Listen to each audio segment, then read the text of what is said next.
to work and go do whatever training you're going to do, or even if you're just trying to walk into a restaurant or something, it takes a lot of skill and training for a dog just to hop out of the car and just march right in. Like when I first started taking Libby to therapy visits, that was still hard for her because she was all excited, and so I would have to do some stuff to kind of calm her down a little bit before we could then go in the building and be calm too. So this is what we do with Shelly, which is very similar to several things Robin and I have already taught y'all that we've all done, but it's put together slightly differently, and I really like this, so I wanted to show you. So pretend, if I put her in the car again, she's going to get confused, so pretend like she just got out of the car. Now I made her wait on the floorboards. She hopped off the seat, she waits on the floor, and then I tell her off, and she hops out and waits again. So pretend like we did that. So the first thing I'm going to do is called anchor, and you just stand and hold your leash with both your hands right here in your middle of your waist. You just stand there, and that's anchoring the dog. And what you're going to wait for, they're probably going to sniff a little bit, sniff the ground and the air. That's okay for them to take in the, the environment. But you want to see them get connected back to you. So give them that minute to sniff. That'll help. And then as soon as they look at you, start paying them with some treats. And it doesn't have to be, it could be any level, whatever level treat you think they need. And you're not asking for them to look at you, you're waiting for them to come back and anchor to you. Right. So pretend like I just hopped out, and now she's sniffing around, she's looking around.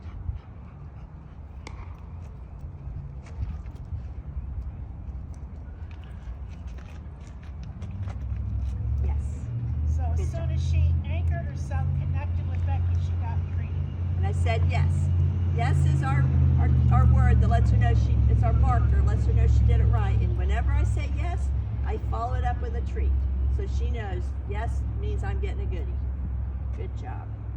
Okay, so I stand here for a few minutes, maybe 2 or 3 minutes, however much your dog needs. If they need to keep sniffing, but just have them come back. And when it seems like their level is going down a little bit, then you want to ask them for some easy cues that they know real well, like sit, down, that type of thing. If they know touch or shake, and that tells you if they do that, that means they're connected to you, they're ignoring the environment enough that they can use their brain and listen to you if you step away.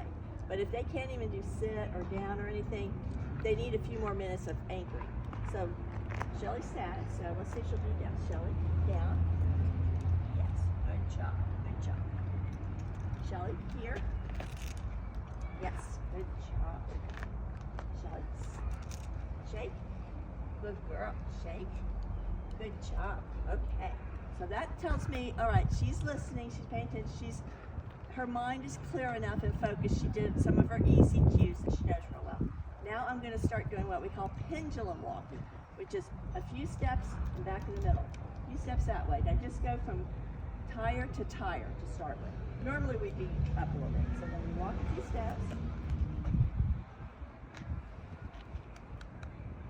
Big distraction, so we're gonna wait. Another distraction. Yes, good job. So you don't pull the dog, you wait for them to come back to you. And as soon as she connected, I paid her because I want her to see that there's more value in being connected to me than there is being connected to the outside world. Because it's all about value. Yes, good job. So we're going back. So you guys heard that? The pendulum is you walk back and forth, you don't pull the dog back, you wait for them to connect with you and you pay. And see, it's harder at this end because this is where the distractions are. Up here, she turns real nicely. So again, what she's doing is she's creating value in herself, being more valuable to the dog than the environment. That's the point. So now I'm going to anchor a little, so say my goal is to get to that building. So I'm going to anchor a little closer. And now my anchor is right here. So now we're going to step out a little bit. Make a few steps about to into the car.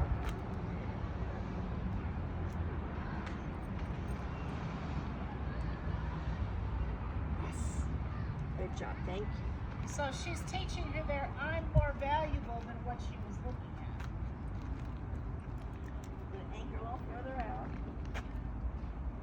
anchor spot is like a neutral zone to them, where they figured it out, they're calm there, and they can step out a little further.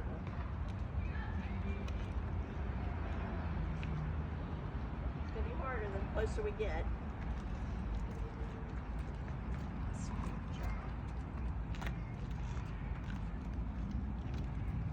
I can put calm, so I'm going a little further.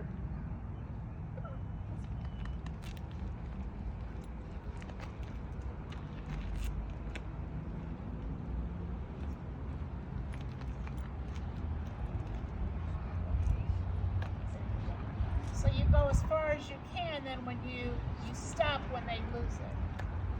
Right.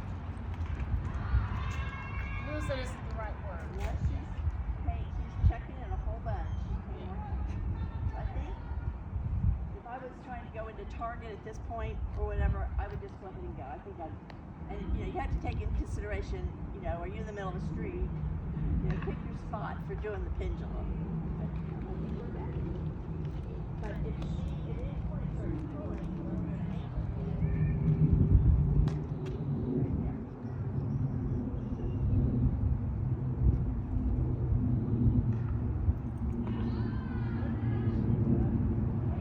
So she's got to